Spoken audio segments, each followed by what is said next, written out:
अयोध्या में रामलला की प्राण प्रतिष्ठा को लेकर तैयारियां अब अपने अंतिम चरण की तरफ बढ़ चुकी हैं। मैं इस वक्त मौजूद हूं एक ऐसे स्थान पर जो कि सरयू के गोद में है। आम दिनों में इस पूरे स्थान पर सरयू की कलकल धारा बहती नजर आती है, लेकिन चूंकि मौसम ठंड का है, इसीलिए अभी ये पूरी खाली पड़ी जमीन पर एक भव्य टेंट सिटी और यज्ञशाला का निर्माण किया गया है। तस्वीरें आपके सामने जो इस वक्त आप देख रहे हैं, जो धर्म ध्वज पताकाएं आपको नजर आ रही हैं, जो भगवा रंग की ये पताकाएं इस वक्त आसमान में जो लहरा रही हैं, ये पताकाएं इस बात का इशारा कर रही है कि अंदर जो है वो एक भव्य यज्ञशाला और टेंट सिटी बनाई गई है, जिसमें अयोध्या में प्राण प्रतिष्ठा में शामिल होने वाले तमाम बड़े साधु संत यज्ञ हवन करते हुए नजर आएंगे, तो वहीं उनके रुकने की भी व्यवस्था यहां पर की गई है। मुख्यमंत्री योगी आदित्यनाथ की तरफ से अयोध्या में अधिकारियों को ये निर्देश दिए गए कि तमाम जो साधु संत प्राण प्रतिष्ठा के लिए अयोध्या पहुंच रहे हैं और प्राण प्रतिष्ठा के उपरांत भी जो बड़ी संख्या में लोग रामलला के दर्शन करने के लिए अयोध्या में पहुंचेंगे, उनके लिए रुकने की तमाम व्यवस्थाएं जो है वो बहुत ही शानदार होनी चाहिए। साधु संतों के लिए पूजा पाठ करने की, यज्ञ हवन करने की तमाम व्यवस्थाएं जो हैं वो परिकूल होनी चाहिए, और उसी लिहाज से इस भव्य यज्ञशाला और टेंट सिटी का निर्माण कराया गया है। आज इंडिया डेली लाइव आपको अंदर लेकर जाएगा इस भव्य और बड़े से बने इस पूरे परिसर में और दिखाएगा कि आखिर किस तरीके से रामलला की प्राण प्रतिष्ठा के मौके पर यज्ञ और हवन किए जाएंगे, कितनी हवन कुंड बने हैं और क्या कुछ अंदर तैयारियां इस वक्त चल रही है। मैं इस वक्त जहां मौजूद हूं उसके चारों तरफ धर्म ध्वज पताकाएं हैं, और ये पताकाएं इस बात का इशारा कर रही है कि यहाँ एक बड़ा यज्ञ होने वाला है। तमाम तस्वीरों को जरा आप देखिए और समझिए कि तैयारी कितनी भव्य है। ये आपको इस तरीके की कुटिया इधर नजर आएगी, पीछे जो है बड़ी सी टेंट सिटी आपको नजर आएगी, और मेरे ठीक सामने की तरफ एक बड़ी सी यज्ञशाला है। आखिर यहाँ पर प्रयोजन क्या है, किनके द्वारा इसका आयोजन करवाया जा रहा है, इन तमाम चीजों पर बातचीत करने के लिए हमारे साथ महाराज जी मौजूद हैं। महाराज जी, स्वागत है आपका इंडिया डेली लाइव पर। ये जो पूरा प्रयोजन दिख रहा है इतना भव्य, जो ये पताकाएं हैं हाईवे से ही नजर आती हैं इतनी, ये किनका प्रयोजन है, कब से शुरू हो रहा है, किसके बारे में जरा हमें जानकारी दीजिए। परम तपस्वी संत आत्मानंद दास महात्यागी नेपाली बाबा के तत्वाधान में भगवान श्री राम के प्राण प्रतिष्ठा के शुभ अवसर पर सीताराम नाम जप महायज्ञ हो रहा है। सीताराम नाम जप महायज्ञ जी, जिसमें 100 कुंड बना हुआ है, जिसमें 1100 जोड़े हवन करेंगे।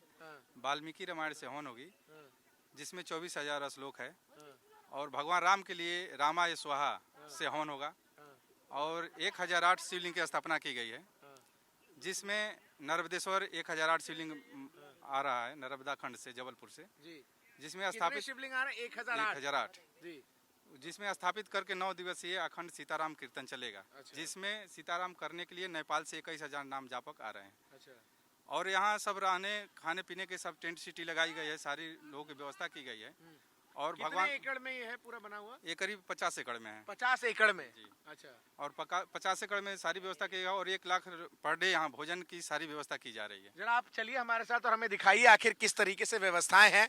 तो अब मैं आपको यज्ञशाला दिखाने जा रहा हूँ। बेहद ही खूबसूरत तरीके से इस यज्ञशाला को जो है वो बनाया गया है, और अंदर 100 कुंड बना हुआ, 100 कुंड है। ये अंदर 100 कुंड जो हैं वो बनाए गए हैं, जिनमें जो यज्ञ है वो होना है। बहुत ही भव्य ये पूरा परिसर। इसे कितना समय लगा महाराज जी इसको बनाने में? 2 महीना लग गया। 2 महीना से कार्य चल रहा है, जिसमें 200 लेबर इसमें पर डे सुचारू रूप से काम कर रहे थे, तब जाके ये बन पाया। जी। तो इसमें कुल 100 जो है वो कुंड बने हैं, और इन कुंडों में क्या होगा, यज्ञ होगा। ये तो सबको पता है। कौन सा यज्ञ होगा, कहाँ से लोग आएंगे, कैसे होगा, जरा ये सब कुछ विस्तार से बताइए। सीताराम नाम जप महायज्ञ होगा, जो वाल्मीकि रामायण से होगी। हाँ। जो इसमें राजस्थान, मध्य प्रदेश, आपके बिहार, उत्तर प्रदेश, महाराष्ट्र, कई राज्यों से लोग आ रहे हैं इसमें हवन करने के लिए जी। अच्छा।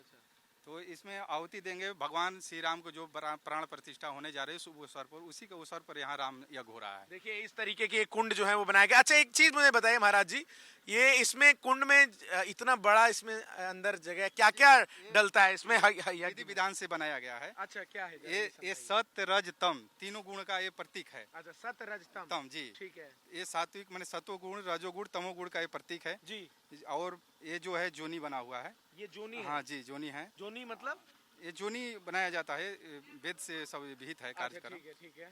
तो वो इसमें वाल्मीकि रामायण से जिसमें 24,000 श्लोक है, उसी कौन से कौन से श्लोक होंगे, जरा एक दो आप हमें बता सकते हैं? श्लोक तो बहुत कुछ है जैसे इसमें, एक दो बताइए हमारे दर्शकों के लिए। तो नहीं बहुत है, अब तो क्या बताएं। ठीक है। तो उसी से हवन होने जा रही है जी। इसमें क्या क्या इतने बड़े- इसमें समिधा डाला जाएगा अच्छा। और तिल चावल गुड़ जौ इसके कितने दिन तक चलेगा ये? 9 दिन चलेगा 9 दिन कंटिन्यू? जी, 9 दिन कंटिन्यू 9 दिन कंटिन्यू दिन नहीं चलेगा, सुबह शाम चलेगा। सुबह शाम 4 घंटा सुबह, 4 घंटा शाम को चलेगा। इसमें इस यज्ञ में जोड़े में बैठा जाता हाँ है? हाँ, जोड़े में बैठेंगे। जोड़े में? जी जी, ये राम यज्ञ है ना, राम यज्ञ में ही जोड़े से ही बैठा जाता है। राम और सीता? हाँ जी, राम और सीता। तो ऐसे कुल 100 कुंड यहाँ पर बनाए गए हैं जिनमें यज्ञ जो है वो होगा।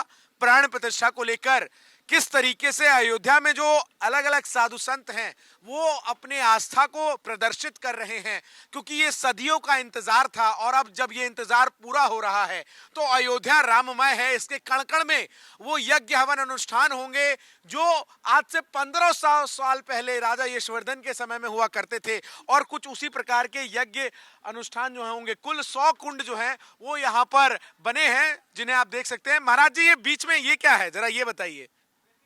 वेदी है, इस पे क्या रहेगी? तो देखिए ये जो है ये वेदी बनाई गई है, यहाँ विष्णु भगवान की स्थापना होगी। चूंकि मर्यादा पुरुषोत्तम भगवान राम विष्णु के अवतार थे, तो विष्णु जी की सबसे पहले इस पूरे यज्ञशाला के केंद्र में स्थापना की जाएगी और फिर जो तमाम यज्ञ अनुष्ठान हैं उनकी शुरुआत होगी।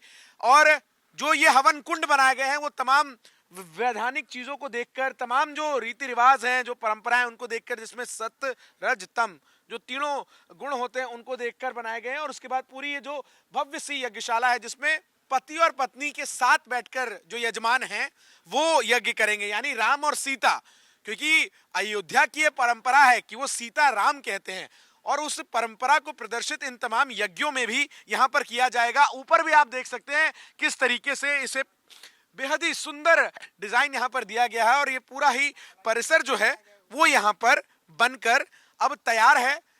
17 तारीख से यहाँ पर जो है वो यज्ञ और अनुष्ठान की शुरुआत होगी। 14 तारीख से यहाँ यज्ञ होगा और 17 तारीख से उधर जो शिवलिंग यहाँ स्थापित किए जाएंगे 1008, वहां पर पूजा प्रतिष्ठान की शुरुआत होगी। अब मैं आपको ले चलता हूं उस स्थान पर जहां शिवलिंगों की स्थापना जो है वो की जाएगी। 50 एकड़ में फैले इस भव्य यज्ञशाला और टेंट सिटी में अब मैं आपको उस स्थान पर ले आया हूं जहां 1008 शिवलिंग की स्थापना होगी और लगातार जो है रुद्राभिषेक यहां पर किया जाएगा। महाराज जी, अब जरा इस जगह के बारे में हमें जानकारी दीजिए। जो ये झोपड़ियां नजर आ रही हैं इनमें किस तरीके से प्रयोजन जो है? आप झोपड़ी देख रहे हैं, जो 1008 झोपड़ी बनी है, हाँ। जिसमें 1008 शिवलिंग की स्थापना होगा। 1008 शिवलिंग? जी जी, और पर डे इसमें रुद्राभिषेक चलेगा। हाँ। और ये सामने देख रहे हैं जो आप शंकर जी, मेन शंकर जी रहेंगे यहाँ। ये जो आपको सामने एक चबूतरा तैयार होता हुआ नजर आ रहा है, इस पे शंकर जी की स्थापना की जाएगी और यहाँ पर लगातार रुद्राभिषेक जो है वो होता रहेगा 9 दिन तक। तो महाराज जी, ये 1008 शिवलिंग आएंगी कहाँ से? ये नर्मदेश्वर जबलपुर से आ रहे हैं, नर्मदा खंड से, नर्मदा जी से आ रहे हैं। अच्छा। और इसमें नेपाल से 21,000 नाम जापक अखंड सीताराम करने के लिए आ रहे हैं, जिसमें 4 लोग बैठ करके 3-3 घंटा का टोली रहेगा। 3 घंटा 4 शिफ्ट रहेगी, 4-4 लोग के टोली रहेगा। वो अनवरत 9 दिन सीताराम अखंड कीर्तन चलता रहेगा। अच्छा। उमा कहूँ मैं अनुभव अपना, सत्य हरि भजन जगत सब सपना। ये जगत पूरा सपना है। क्या सत्य है? हरि भजन। तो हमारे गुरुदेव ने ये सीताराम नाम इतना यहाँ हो जाएगा, राममय हो जाएगा, राममय हो जाएगा। और अब इस पूरी व्यवस्था को समझिए जो यहाँ पर की गई है। एक तरफ तो सीताराम नाम का यज्ञ जो है वो उस तरफ होगा और इधर शिवलिंग की स्थापना होगी 1008।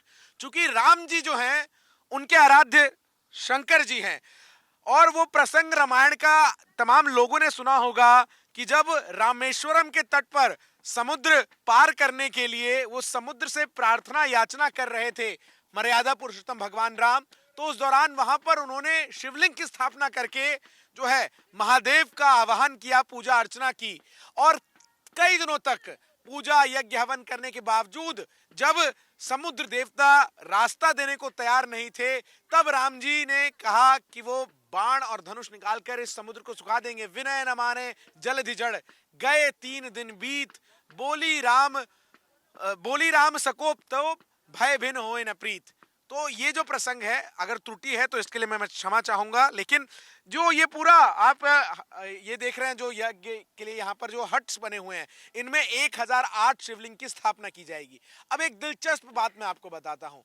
मैं यहाँ मौसम जो है वो सर्दी बहुत ज्यादा है, ठंड बहुत ज्यादा है, लेकिन हम जैसे ही उस यज्ञशाला से इस तरफ आए जहां शिवलिंग की स्थापना होगी, तो यहाँ पर गर्मी महसूस हुई। यहाँ पर जो हवा में ठंडक है वो नहीं महसूस हुई। और इसके पीछे का कारण जब मैंने महाराज जी से पूछा तो उन्होंने जो मुझे बताया वो मैं आपको बताता हूँ। महाराज जी, जैसे हम यहाँ आए, मैंने आपसे पूछा यहाँ तो ठंड नहीं है, इसके पीछे कारण क्या है? भगवान के प्रकृति का ये देन है। देखिए, भगवान यहाँ पधार रहे हैं। हमारे कई जन्मों से, कई जन्म से हम लोग के रगड़ लगा हुआ कि भगवान के यहाँ प्राण प्रतिष्ठा और मंदिर बने। उसी अवसर पर महाराज जी यहाँ 10 बरस पहले यहाँ यज्ञ कराए थे, 15 में। तो महाराज जी उसी समय संकल्प लिए थे कि जब राम जन्मभूमि हमारे बनने लगेगा तो फिर दोबारा मैं यज्ञ करूँगा। तो आज वो प्रत्यक्ष देखने को माने मिल रहा है। और हम लोग का ये दोबारा यज्ञ सीताराम नाम जप महायज्ञ हो रहा है। और हम लोग के सबसे बड़ी खुशखबरी यही है कि हम लोग के सामने अपने आंखों से, अपने दिव्य दृष्टि से हम लोग माने क्या अपने आंख से देख रहे हैं कि भगवान जी यहाँ पधार रहे हैं। एक बार मैं आपको ये दिखाता हूँ किस तरीके से यहाँ पर जो है ये अंदर यहाँ जाने का रास्ता बनाया गया है और यहाँ शिवलिंग की स्थापना होगी। 4 जो लोग हैं वो यहाँ पर बैठेंगे और यहाँ पर लगातार जो भजन है, जो यज्ञ है, जो हवन अनुष्ठान है और इसके अलावा जो रुद्राभिषेक शिवलिंग के लिए पर होता है वो यहाँ पर लगातार किया जाएगा। इस तरीके की व्यवस्था जो है वो यहाँ पर बनाई गई है। और ऐसे कुल 1008 जहां तक आपको नजर जाएगी, ये जो पताकाएं आपको इस वक्त भगवा रंग की जो लहराती हुई नजर आ रही हैं, ये कुल 1008 इसकी पूरी संख्या है जो इस पूरे परिसर में बनाई गई है, जहां पर जो शिवलिंग है उनकी स्थापना होगी। और ये केंद्र बिंदु है इस पूरे स्थान का, जहां पर देवादिदेव महादेव विराजमान होंगे। और यहाँ लगातार 9 दिनों तक जो रुद्राभिषेक है वो चलता रहेगा भगवान शिव का। तो यज्ञशाला हमने आपको दिखाई, वो स्थान दिखाया जहां 1008 शिवलिंग की स्थापना की जाएगी और तकरीबन 2 लाख से ऊपर लोग जो हैं वो यहाँ पर प्रतिदिन आ सकते हैं। ऐसी यहाँ पर व्यवस्थाएं हैं। अब जो यहाँ लोग पहुंचेंगे भारत के अलग अलग कोनों से, नेपाल से लोग आ रहे हैं यहाँ पर पूजा पाठ अनुष्ठान करने के लिए, उनके रुकने की व्यवस्था कैसी है, कहाँ की गई है, ये अब आपको दिखाते हैं। 14 तारीख यानी मकर संक्रांत के दिन से इस पूरे परिसर में राम नाम की गूंज होगी। तमाम तैयारियों को अंतिम रूप दिया जा रहा है। भव्य प्रवेश द्वार जो हैं वो बनकर तैयार हैं, उनको फूलों से सजाने का काम यहाँ पर अनवरत जारी है। तमाम जो कारीगर हैं वो इसमें लगे हुए हैं। कब से आप लोग यहाँ पर काम कर रहे हैं? तकरीबन हम 15 दिन से यहाँ पर काम कर रहे हैं। हाँ। और भगवान श्री राम नगरी अयोध्या में। हाँ। और 5 से 6 दिन अभी काम हम लोगों का चलेगा सजावट का। क्या क्या सजावट यहाँ पर विशेषता रहेगी वो बताइए जरा। यहाँ पर 26 से 27 भव्य गेट हैं। अच्छा। 15 से 20 छोटे मोटे गेट हैं। ठीक है। हम लोगों का यही कार्यक्रम है। और फूल आर्टिफिशियल में सब तरीके से सजावट हम लोगों का ही है। सब है इस आश्रम में, आर्टिफिशियल और नेचुरल फूल। हाँ, दोनों हैं। हाँ, बाहर से भी फूल मंगाया गया है। कहाँ से? बाहर से जैसे बनारस से और कोलकाता से हम लोग फूल मंगा रहे हैं। इस तरीके के फूल अभी आप ये लगा दे, ये सब तो परमानेंट जो रहेंगे वो ये परमानेंट, ये 20 से 25 दिन लगे रहेंगे। अच्छा। कार्यक्रम खत्म होने के बाद। हाँ। और उसके बाद काम आप लोग पूरा कर लेंगे सारा सजावट ये सब का? ये हम लोग 14 तारीख से फाइनल कर देंगे। 13 तारीख तक आप लोग को फाइनल कर देना। फाइनल देना है हम लोगों को। कैसा लग रहा है राम जी का काम करके? बहुत अच्छा लग रहा है। बहुत अच्छा लग रहा है। हाँ, बहुत अच्छा लग रहा है।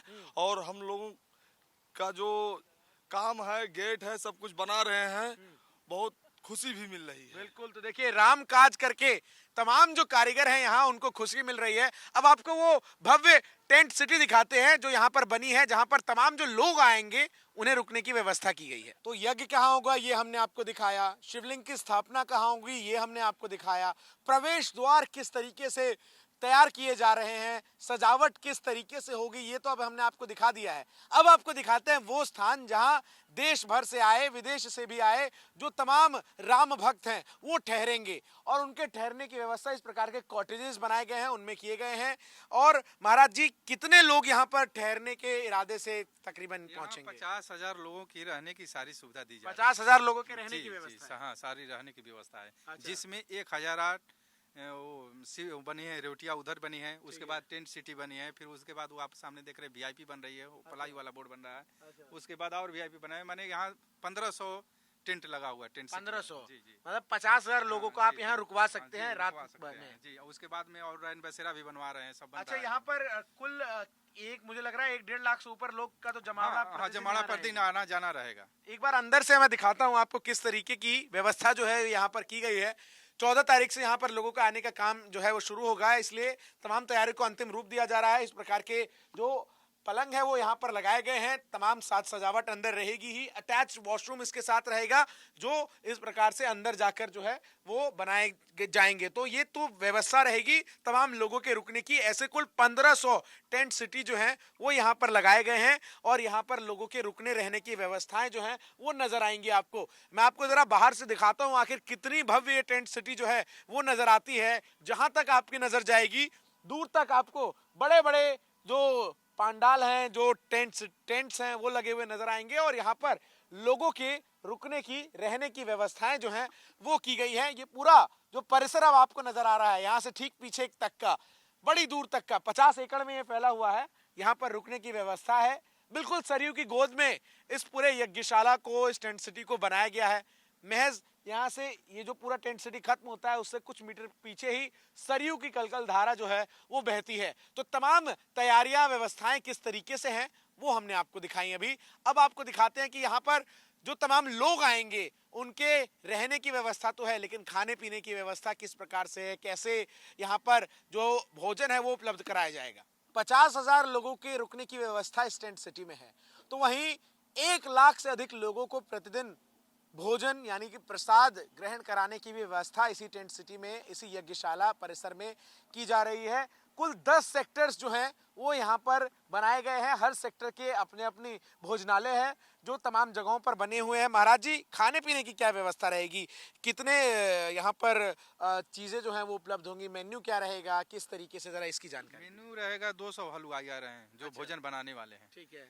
और उसके अलावा 100 लेबर भोजन कराने के लिए आ रहे हैं। ठीक है। इसके अलावा रोटी बनाने के लिए मशीन राजस्थान से ओपी अग्रवाल जी हमारे मुंबई वाले भेजे हैं, वो रोटी मशीन आ रही है। इसके अलावा पूड़ी, साग, सब्जी, दाल, चावल और इसमें मिठाइयाँ हमेशा बनती रहेगी। जो जब जैसा मेनू दी जाएगी उन लोग को उसे बनाएंगे। हाँ, बूंदी बनाएंगे, रसगुल्ला बनाएंगे, कचौड़ी बनाएंगे, पूड़ी बनाएंगे, जैसा जो इसको इच्छा वो उसको तरह दी जाएगी भोजन यहाँ सारी व्यवस्था। जी, मतलब व्यवस्थाएं खाने पीने की भी माकूल एकदम। हाँ जी, अनुकूल राममय रहेगी। हाँ, राममय रहेगी। और राम के लिए कुछ की कमी नहीं है। चाहे राम राज है ना, राम राज में कोई चीज के नहीं कमी रहता है। ये राम राज है। राम राज में जिसको जो इच्छा वो मिलेगा, जो चीज जो इच्छा, जो खाना चाह रहे हैं, पीना चाह रहे हैं, वो सब मिलेगा यहाँ। बिल्कुल। तो देखिए इस तरीके के कुल 10 सेक्टर्स बनाए गए हैं। जहां तक आपको नजर जाएगा ये बड़ी भव्य टेंट सिटी जिस पर ये जो धर्म ध्वज पताकाएं लगाई गई हैं ये इसको आकर्षित करती है। दूर से ही आप इसे पहचान सकते हैं कि यहाँ एक बड़ा प्रयोजन जो है वो हो रहा है और इस प्रकार से यहाँ पर जो व्यवस्थाएं वो की जाएगी। महाराज जी यज्ञ हवन ये सब तो होगा ही, सांस्कृतिक कार्यक्रम ये सब भी होंगे? हाँ जी, कथाएं चलेगी, राम कथा चलेगी। अच्छा। और सांस्कृतिक कार्यक्रम भी चलेगी। हाँ। और ये नगरी जो है विश्व भरण पर पोषण कर जोई, जाके नाम भरत सोई। ये भरत जी का राज में ये सब चीज हो रहा है। तो यहाँ जो लोग आते हैं, ये अयोध्या के आज से नहीं, ये जन्मों जन्मों से जब तक त्रेता युग हुआ है तब से हम लोग यहाँ देख रहे हैं कि कोई भी यात्री आ जाए, कोई भी भक्त आ जाए, 12 बजे रात को आए, 2 बजे रात को आए, उसको भोजन यहाँ मिलेगा। सारी व्यवस्था जी, सारी माकूल है। तो किस तरीके से तमाम व्यवस्थाएं हैं यहाँ पर वो मैं आपको बता और दिखा रहा हूँ। अब आपको दिखाता हूँ कि आखिर यहाँ पर कितने भोजन पत्तल प्लेट सब आए हैं। संख्या आप देखेंगे तो चौंक जाएंगे। अब चलिए आपको उधर ले चलता हूँ। जब 50,000 लोगों के रुकने की व्यवस्था है तो यहाँ पर जो खाने पीने का इंतजाम भी है वो उसी तरीके से किया जा रहा है। हम जब यहाँ पहुंचे तो इस कंटेनर से पत्तल जो है वो उतरते हुए नजर आ रहे हैं और जितने उतर चुके हैं उनको देखिए और जितने अंदर हैं उनको देखिए और उसके बाद आप संख्या का अंदाजा लगाइए। सीधा हम पूछेंगे जो इंचार्ज है इनको लेकर यहाँ तक पहुंचे हैं उनसे कि आखिर ये संख्या कितनी है, कहाँ से आई है। यहाँ अभी 3 लाख पत्तल आ चुके हैं। अच्छा। और 50,000 दोना आए हैं। इसके अलावा और भी हमारे पत्तल आ रहे हैं दूसरी गाड़ी से। करीब 2 लाख के लगभग और पत्तल आएंगे हमारे। कुल 5-6 लाख के हाँ, आसपास 5-6 लाख सब पत्तल दोना आएंगे। हाँ, यहाँ पर आएंगे। जी हाँ, कहाँ? ये उड़ीसा से आए हैं। ये उड़ीसा से आए हैं। हाँ? जी हम अगर कम पड़ी तो फिर आ वो जाएंगे। तो हमारा आ जाएगा। हमारा वो सब पहले से बोल रखा है, रेडी है मटेरियल। हाँ। जैसे- कब ऑर्डर मिला था ये तो हम ऑर्डर दिए थे 1 हफ्ते पहले, लेकिन थोड़ी सी परमिट वर्मिट की प्रॉब्लम थी, हाँ। तो इसलिए एक आध दिन डिटेन हुआ। दूसरे ये गाड़ी तो कल ही आ गई आ थी, गई थी। लेकिन वो बीच में चावल की हमारी गाड़ी फंस गई थी, यहाँ कंटेनर नहीं आ पा सका था। चावल कितना आया है? चावल तो 1000 कुंतल आया है। 1000 क्विंटल। हम्म। अच्छा, तो व्यवस्था पूरी है। व्यवस्था पर्याप्त है हर चीज की। तो देखिए किस तरीके से जो पत्तल हैं वो लोड हो रहे हैं, भंडार घर में यहाँ पर रखे जाएंगे, और संख्या जो है वो अभी 3 लाख है। 2 लाख की गाड़ी एक और जो है वो आनी है। क्या कुछ कह रहे थे? हाँ हाँ, बस ठीक है। यही ना? कह रहे हैं स्टोरेज वहाँ करा रहे हैं। भंडार, हाँ, यहाँ से ये तमाम जो पत्तल हैं वो भंडार घर में रखे जाएंगे। तो किस तरीके से अयोध्या में प्राण प्रतिष्ठा को लेकर तमाम तैयारियां हैं। बड़े बड़े साधु संत जो हैं वो अपनी उस आस्था को इन तमाम यज्ञ हवन के जरिए प्रदर्शित कर रहे हैं। उस इंतजार के समाप्ति पर वो जश्न अयोध्या में जो नजर आएगा, उसकी तमाम तस्वीरें इंडिया डेली लाइव लगातार आप तक पहुंचाता रहेगा। वीडियो जर्नलिस्ट सनी महेश्वरी के साथ मैं चंदन भारद्वाज, इंडिया डेली लाइव के लिए अयोध्या से।